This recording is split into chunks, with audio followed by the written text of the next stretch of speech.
Hello and welcome to driving an EV in the UK. Okay, let's start at the beginning. Good place to start, isn't it? Yeah. Now, for some reason, you have decided you want a new car. That's fine. But you, since you're here, have thought about, or really are considering, getting an electric car. Now, as we take it, there is a number of electric cars, there's more petrol cars. But let's look at, you need to think about and understand why you want a new car. What is your drive? There's a joke. Your drive for wanting to buy a new car. Now, is it down to you like the best technology there is? You want something which not as many people may have? Or what is it that makes you want a new car? Now, when I decided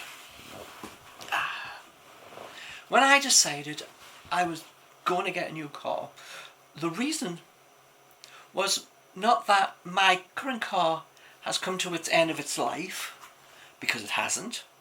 It wasn't because it's expensive to run, because it isn't. So what made me decide that I would like a new car? Now, let's think about this. Let's look at this in some logical term. Now, my car is 14-year-old, so it doesn't have age is a good part of its thing.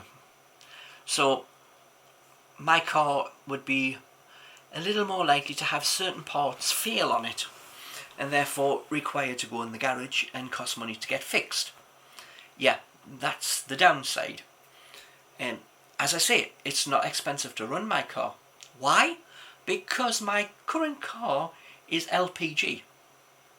And right now I've been doing, and have been for years, doing how much it costs and how many miles I do each and every year, and every 31st of December, and I know I'm not going out to drive anymore, I will take a mileage reading and work out how many miles I've covered during that year, how much fuel I've used, both petrol and LPG, because an LPG car starts on petrol and then switches over to LPG, and how many miles I've done versus how much I've spent, how many litres I've bought, and combine them together with the litres of gas and the litre of petrols that I've put in versus the cost that I've spent on petrol and the cost I've spent on the LPG, and I do a calculation that works out how much it's cost me per mile. And 2019, when it came to 31st, I did that calculation, and that calculation came up at 9p a mile. So you might think, is that good or bad? Well, for my car, if it was pure petrol, it would be more like 17-18p a mile. So yeah, it is a big thing.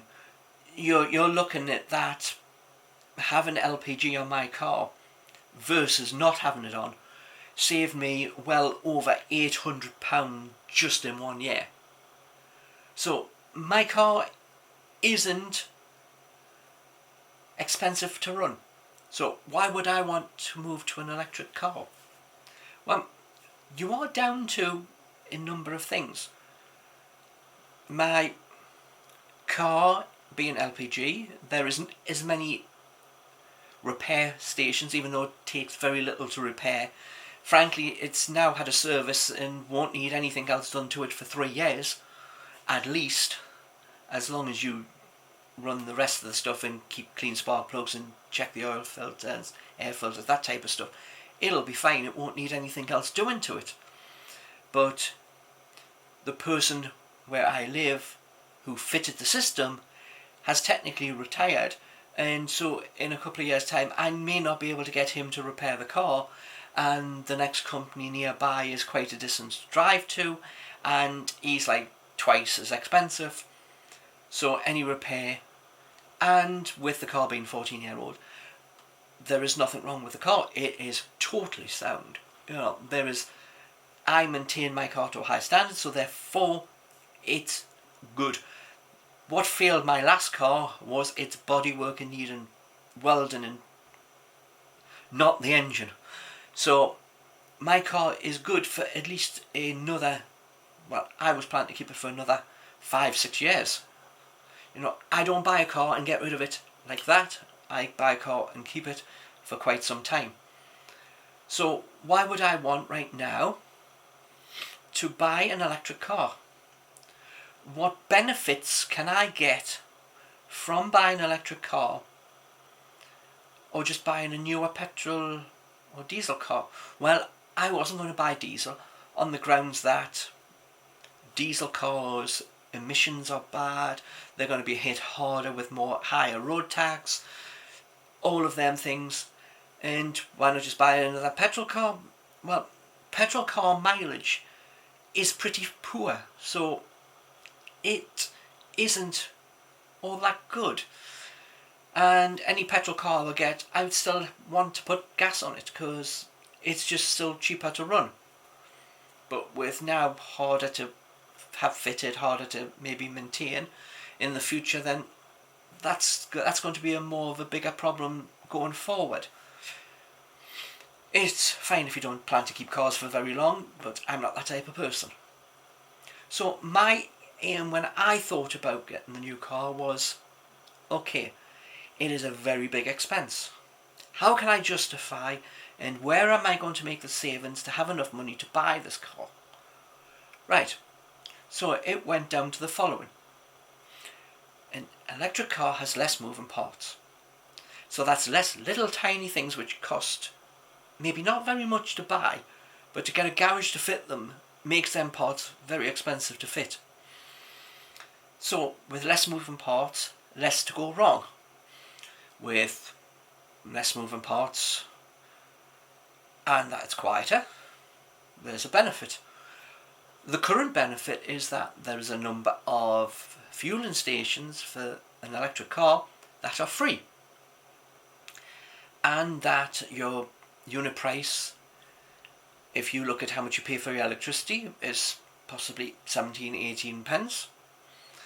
So therefore, filling the car up and it's miles to a gallon, we still have to run on that type of thing, but it's technically miles per kilowatt, will be quite high.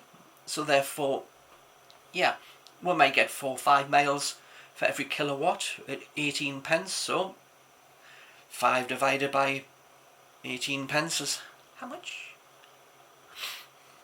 Well, you can work that out.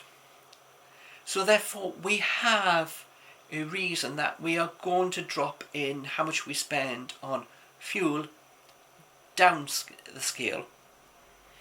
We are going to have a car which has really high technology compared to my 14-year-old car, which doesn't have a reversing camera, doesn't have cruise control, doesn't have any of the stuff that any of the new modern cars to.